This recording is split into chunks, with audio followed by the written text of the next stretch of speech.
Hermanos, buenas noches. Este domingo estamos estudiando el Salmo 108. Habíamos venido estudiando la Biblia del Antiguo Testamento los últimos domingos, Eclesiastés 8, Cantares 8, antes Proverbios 8, y hoy nos toca el Salmo 108. Es la estrategia que he seguido para predicar con toda la Biblia desde que llegamos a esta iglesia hace 5 y medio años. Y por otro lado, los miércoles estamos estudiando los salmos desde que terminó la pandemia, un salmo cada miércoles y llegamos este miércoles al Salmo 108. Y es una coincidencia que en la misma semana estudiamos el Salmo 108 el miércoles y el domingo el Salmo 108 otra vez. Pero creo que vale la pena repasarlo y profundizar un poquito más lo que la enseñanza de este poderoso salmo es un mictam de David. Es un salmo dorado, es un salmo clásico, es un salmo eh, escrito que queda grabado para siempre, de tal manera que todo el pueblo lo pueda decir, repetir y repetir, y lo puedan partir hacia las naciones, esta misma verdad, y que se pueda transmitir a los hijos y a los nietos por todas las generaciones hasta que el Señor venga. Porque se trata de un nictam, un salmo excelso en su literatura, en su poesía, en su salmo excelso, en su música, porque tenía un arreglo resplandeciente con los instrumentos, pero sobre todo porque tenía una verdad profunda, la verdad más profunda que se puede expresar en un pasaje bíblico. Por supuesto fue revelado por Dios y David simplemente lo escribió.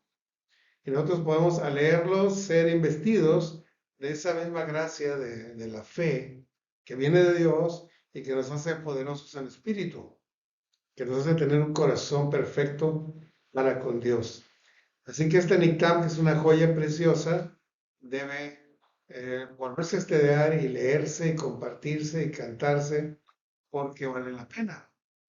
Hace tiempo hablando yo con un cristiano de mucho tiempo, dice, sí, pero no vamos a cantar los mismos himnos de hace 40 años. Oye, ¿por qué? Es que no importa si tienen 40, 400 o 4000 años como este Mictam, no puede pasar de moda porque el mensaje es de Dios. Los mensajes que glorifican al Señor no pasan de moda. Los mensajes que glorifican al hombre sí pasan de moda y pasan de moda pronto. Pero esos nosotros no los usamos. Usamos solamente los salmos que glorifican a nuestro Dios y los cánticos que glorifican a nuestro Dios. Hoy en día se han escrito himnos, hace 5 años, 50 años, hace 500 años, que todavía cantamos y los vamos a cantar hasta que el Señor venga porque su mensaje es glorioso. Aparte de que tengan una bonita literatura, bonita poesía y bonita música, el mensaje es profundo, es bíblico, es doctrinal. Es algo que el Señor ha revelado y que podemos nosotros compartir siempre. Esta joya. Los Mictams de David, que son pocos, son unos 6 o 7 en todos los salmos, los otros son masquiles. Los masquiles eran para enseñar alguna cosa al pueblo. Pero el Mictam es algo que glorifica el nombre de Dios y nos hace tener una fe profunda. Si algo nos puede incrementar la fe, son estas revelaciones de Dios, donde tenemos no solo la petición, sino la certeza de que el Señor va a responder nuestra oración. Vamos a leer el Salmo 108 y se los invito a leer conmigo, va a estar aquí a mi derecha. Ustedes lo pueden leer conmigo. Dice así, mi corazón está dispuesto, oh Dios, cantaré y entonaré salmos. Esta es mi gloria.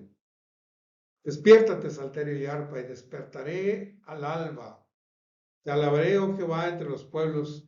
A ti cantaré salmos entre las naciones. Porque más grande que los cielos es tu misericordia, y hasta los cielos tu verdad. Exaltado sea sobre los cielos, oh Dios, y sobre toda la tierra sea enaltecida tu gloria. Para que sean librados tus amados. Salva con tu diestra y respóndeme. Dios ha dicho en su santuario, yo me alegraré y repartiré a Siquem y me diré el valle de Sucot, mío es Galad, mío es Manasés, Efraín es la fortaleza de mi cabeza y Judá es mi legislador. De Moab es la vasija donde lavarme. Sobre Edom echaré mi calzado y me regocijaré sobre Filistea. ¿Quién me guiará a la ciudad fortificada? ¿Quién me guiará hasta Edom? ¿No serás tú, oh Dios, que nos habías desechado y no salías, oh Dios, con nuestros ejércitos? Danos socorro contra el adversario, que vana es la ayuda del hombre. En Dios haremos proezas, y Él hollará a nuestros enemigos. El Salmo 108 es la fusión de dos salmos. Los dos son considerados Nictams de David. El Salmo 57 en su segunda parte y el Salmo 60 en su segunda parte. Juntos hacen el Salmo 108. Así que si los dos primeros fueron escritos por David, el 108 también fue escrito por David, aunque quizá compilado después, cuando se terminó de organizar el Salterio, los tiempos posexílicos después de Babilonia. Pero el mensaje viene del rey David, que recibió de Dios esa inspiración. David tenía una fe tan profunda que agradaba a Dios. Fíjese que la fe es el termómetro más grande de nuestra espiritualidad. De acuerdo a nuestra fe, es el conocimiento que tenemos de Dios. De acuerdo a nuestra fe, es que nos será hecho. De acuerdo a nuestra fe, somos o no cristianos. Somos o no verdaderos adoradores. La fe, más que cualquier otra cosa. Porque a veces como cristianos tenemos buenas costumbres y buenas acciones y, y buenas características y muchos dones y cosas así que nos hacen sentir orgullosos, pero no. Lo único que realmente agrada al Señor es la fe. Y sin fe es imposible agradar a Dios, porque es necesario que a Dios se allega, crea que le hay y que es galardonador de los que le buscan. En cambio, la falta de fe molesta a nuestro Dios. Fíjense que cuando los discípulos anduvieron con el Señor 3 años y medio, en muchas circunstancias, en muchas situaciones, en muchas carencias, en muchas pruebas, en muchas dificultades, en muchas fallas también, el Señor no los castigaba ni los reprendía, excepto por una cosa, algo que sí los regañó y varias veces en los evangelios. ¿Por qué tenéis poca fe? ¿Por qué estáis así amedrentados, hombres de poca fe? ¿Hasta cuándo tengo que estar con ustedes? ¿Cómo no tenéis fe? Porque la fe es lo que agrada a Dios.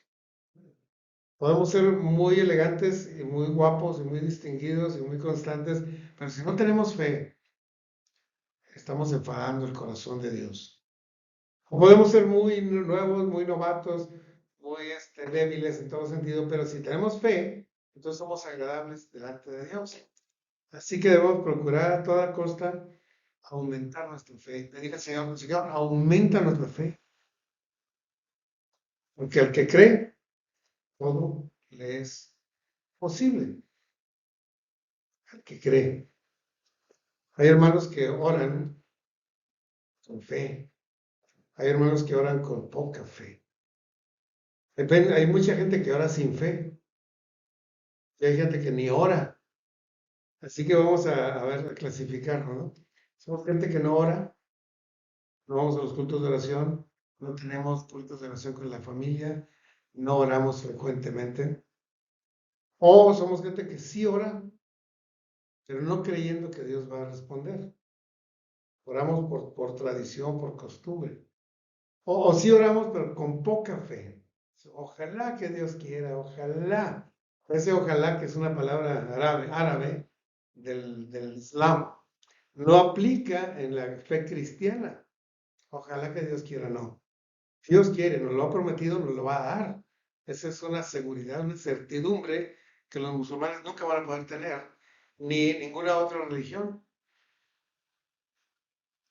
Nosotros debemos creer en el Señor y entonces orar con fe, porque la oración de fe salvará al incrédulo, la oración de fe hará crecer al cristiano, la oración de fe hará que los milagros del Señor se ejerzan, aparezcan y vengan a nuestra vida. Por eso ese Mictam de David, que lo fue el Salmo 57 y el Salmo 60, y juntos hacen el Salmo 108, un Mictam de David, es considerado un poema o canto dorado, una declaración de fe y confianza, que lo declara solamente un hombre de Dios, lo puede decir con todo su corazón un hombre de fe. Y en aquel tiempo a los Mictams se le consideraba así porque la traducción más frecuente de Mictam es algo que queda grabado, para que no se borre nunca. Ustedes saben que la Biblia se escribió en pergaminos, en papiros, antes los papiros, luego los pergaminos, pero antes de los papiros se escribió en piedra y ahí quedaba grabado con cincel. Nadie podría borrar esa grabación. Los papiros se deshicieron, los pergaminos se acabaron, porque las piedras siguen para siempre. Así que es muy importante que grabemos este salmo y la enseñanza de este salmo y la confianza y la fe que este salmo enseña para que quede grabado en nuestros corazones, en los corazones de nuestros hijos y en los corazones de nuestros discípulos, para que sean hombres de fe que agradan al Señor. Esto debe grabarse y repetirse frecuentemente y compartirse con toda la nación y compartirlo delante de las naciones. Que el mundo sepa que los cristianos somos gente de fe. Recuerdo aquella reina de Escocia que decía, le temo más a las oraciones de Juan Knox, que era un pastorón de allá de Escocia, que a la Armada Británica. La Armada Británica es la armada más poderosa de ese siglo. Y sin embargo, temía más a las oraciones de Juan Knox, porque Juan Knox era un hombre de fe. Y cuando oraba, el Señor respondía, y respondía con poder.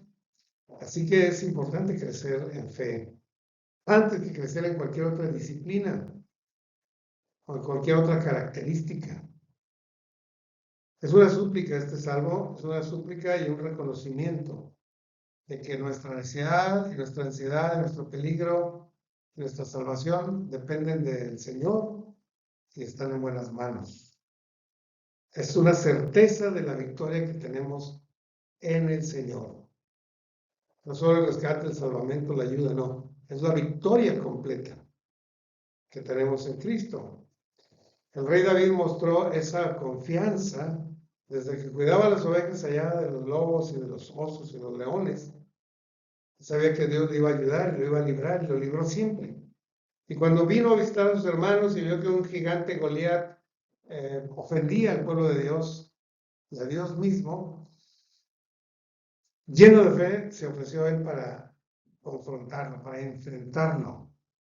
Y aunque no podía cargar ni una espada ni un escudo porque eran pesados, era casi un niño. Él pudo enfrentar con una pequeña onda y matar al gigante. No es que las ondas sean tan excelentes, ni que las piedras sean tan pesadas, sino que él confiaba en el Señor y su fe, si era gigante, era colosal. Entonces, una fe grande atrae la bendición de Dios muy, muy grande. La introducción de este salmo es de alabanza.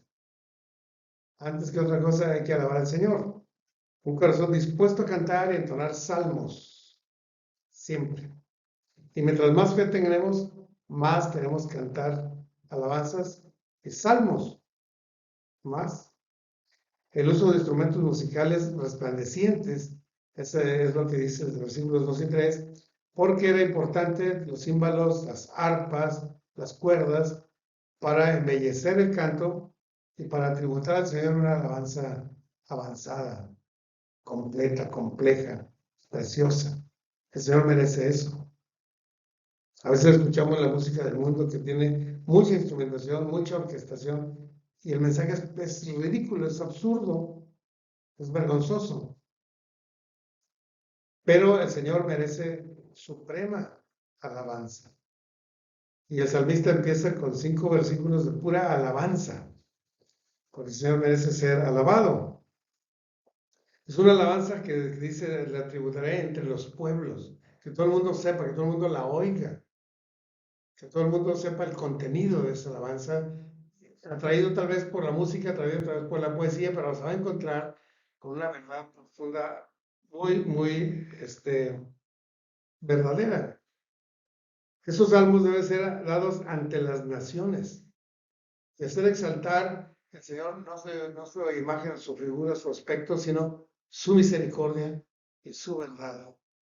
Es decir, las virtudes espirituales de nuestro Dios. Porque es un Dios verdadero, es un Dios de gracia, es un Dios de misericordia. Todos los pueblos de los ídolos tenían ídolos, tenían dioses grotescos que exigían sacrificios humanos, que hacían injusticia, pero nuestro Dios es verdadero, es justo y es misericordioso. Y eso debemos darlo a conocer, porque eso el hombre necesita. Él necesita un Dios verdadero, necesita un Dios justo, necesita un Dios misericordioso. Todos los hombres de la tierra necesitamos eso. Debemos presentarle a nuestro Dios. Debe ser exaltado en los cielos, debe ser enaltecido en la tierra, dice el Salmo 108 en su primera parte. Ahora, es un clamor en medio de la persecución. David estuvo perseguido por el rey Saúl, que lo quería matar. Entendía que cuando llegara al castillo, él, con una lanza que él solía lanzar muy bien, lo iba a empotrar contra la pared para matarlo. Tenía celos de él porque David era más popular, porque era más valiente, porque era el único que enfrentó a Goliat y no pudo superar a Saúl. Estuvo lleno de envidia, lleno de celo, lleno de coraje y lo persiguió por muchos años hasta que Saúl murió.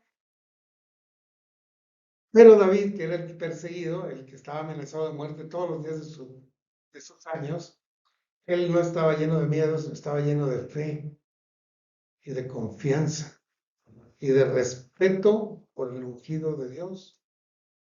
Aun cuando estuvo en su mano matar a Saúl, no lo hizo. Él confiaba que el que iba a hacer justicia, el que iba a ahollar a sus enemigos era el mismo Dios. Dios haremos proezas, pero Él se encargará de nuestros enemigos, dice David. Porque a veces gastamos tiempo, influencia y corazón en estar peleando con enemigos, dentro y fuera de la iglesia, dentro y fuera de la familia. No necesitamos pelear. El Señor se encargará de nuestros enemigos, como dice este salmo. Nosotros estamos llamados para hacer proezas. Nosotros estamos llamados para tener la victoria. No para tener conflictos, no para tener descalabros, no para estar enojados unos contra otros. No. David estaba vulnerable ante un ejército de Israel que lo perseguía. No era un hombre o dos, eran miles de hombres persiguiéndolo. Pero el Señor David clamaba por liberación. No, clamaba por la victoria completa. Y Dios le dio victoria ante Goliat, ante Saúl, ante los filisteos, ante todos los enemigos, hasta ante sus hijos rebeldes. David tuvo victoria siempre. Y no por guapo o por rico, sino por ser un hombre de fe. La fe es la victoria, por eso cantamos el himno. Fe, la victoria es, fe, la victoria es. Porque eso es lo que nos trae victoria. El Señor manda victoria a los hombres de fe. La certeza, pues, es la máxima expresión de fe. Es la certeza de lo que no se ve. Es la manifestación, porque eso es la fe. Este canto dorado expresa mucho más que liberación en el momento de angustia. Bueno, en el momento de angustia seamos liberados de ella. Pero describe el señorío de Dios sobre su pueblo. Dice, Él está sentado sobre Galaad, sobre Manasés, sobre Efraín y sobre Judá. Eran las tribus más fuertemente arraigadas en la tierra prometida y el Señor estaba sobre ellos. Pero también habla de su dominio sobre los enemiguitos que en aquel tiempo había. Moab, Edom y Filistea. Moab de este lado del Jordán, Edom al sur, junto al Arabá, y Filistea hacia el mar Mediterráneo. Rodeaban el pueblo de Dios y les ayudó muchas veces y siempre los venció, porque Dios le daba victoria entre estos enemiguitos. Después vinieron enemigos más grandes, después de David, y ya los últimos reyes de Israel y de Judá enfrentaron a Sennacherib, de los asirios, de Nínive, o a Nabucodonosor de Babilonia, porque eran enemigos mucho más poderosos. Pero aún entre ellos el Señor dio victorias. La certeza de lo que recibimos de Dios es el secreto de este salmo, que debemos aprender todos los cristianos. En Dios haremos proezas y Él hollará a nuestros enemigos. También oí a un hombre de Dios que dice, ¿para qué estamos pidiendo y pidiendo si sabemos que Dios ya sabe y Dios ya va a contestar? Pues no pidamos tanto, decía ese hermano. Pero el Señor Jesús, cuando fue a ver a Lázaro y había muerto, dijo, déjame ver dónde lo enterraron. ¿Por qué lo dijo si él ya sabía? Hay un secreto. Lo llevaron, lo pusieron ahí enfrente de la tumba y el Señor Jesús lloró un momento y luego, alzando los ojos al cielo, Señor, te doy gracias porque me has oído. El Señor ya sabía que lo había oído, ya sabía que Lázaro resucitaría y sin embargo lloró y oró y preguntó, díganme dónde lo han puesto. Todas esas preguntas podrían parecer innecesarias, como decir, pues, ¿para qué oramos tanto si ya sabe, no? Sí hay una razón para hacer todo eso. El Señor lo hacía. Él, aunque era Dios, oraba al Padre todos los días. ¿Era ocioso andarle pidiendo al Padre? No. Dice, te doy gracias, Señor, porque me has escuchado. Yo sé que siempre me escuchas. Pero para que ellos tengan conciencia de que tú me escuchas. Entonces oramos para que otros crezcan en fe, para que hagamos testimonio de que dependemos solamente de Dios y no de nosotros mismos. Porque el que no ora depende de sí mismo. Porque te dice, yo te voy a ayudar, depende de sí mismo, pero dice, yo voy a pedir para que el Señor te ayude. Y yo mientras te doy esto, pero Dios te va a bendecir. Porque Dios es el que realmente bendice, el que realmente rescata, el que realmente salva. Y nuestra oración es un testimonio de en quién hemos creído y cuánto hemos creído y cuánto esperamos de recibir. Espera recibir mucho de Dios, mucho ora. La oración es el reflejo de nuestra espiritualidad y refleja el tamaño de nuestra fe. Fíjense que como para despedirnos quiero decirles que en los últimos meses ha crecido mucho la asistencia a los cultos de oración de los miércoles. Ya rebasamos las 30 personas en la mañana y las 30 personas en la noche. Si nos juntáramos seríamos más de 60 orando todos los miércoles en el templo. Sirva de invitación a los que pueden venir, vengan. Pero no solo crecimos en número y somos más que antes, sino que hemos sido testigos de cómo Dios contesta cada oración, porque las peticiones se escriben, se registran y se guardan. Y vamos viendo cada semana cómo el Señor contesta. Más de lo que le pedimos, con más gloria y con más bondad. Así que les invito, hermanos, a que seamos gigantes de oración. Vamos a hacer una oración para despedirnos. Señor y Padre, gracias porque dejaste grabado en este Salmo, en este Nictam 108 de David, cómo te agradas de nuestra fe. Y cómo nuestra fe debe ser cierta, absoluta, creyendo que lo recibiremos. Porque tú te agradas y mandas incluso milagros a nuestras vidas. Necesitamos como iglesia de tu bendición, de tu presencia, de tus milagros, de tu guianza. Queremos ser una iglesia que ora, una iglesia llena de fe, un ejército de oración. Hay persecución como el tiempo de David. Hoy persiguen a hermanos allá en Chiapas y en otros estados Y pronto llegará la persecución a nuestros estados, a nuestras ciudades. Permítenos tener una fortaleza en la oración tan grande que nos podamos gozar, que podamos seguir dando testimonio y podamos alabar tu nombre de manera hermosa, aun cuando seamos perseguidos en ese momento. Y que la alabanza de tu pueblo sea más intensa durante la gran tribulación y que podamos ser más que victoriosos por medio de aquel que nos amó. Lo rogamos en el nombre de Jesús, nuestro Señor y Capitán. Amén. Dios los bendiga, hermanos. Nos vemos mañana.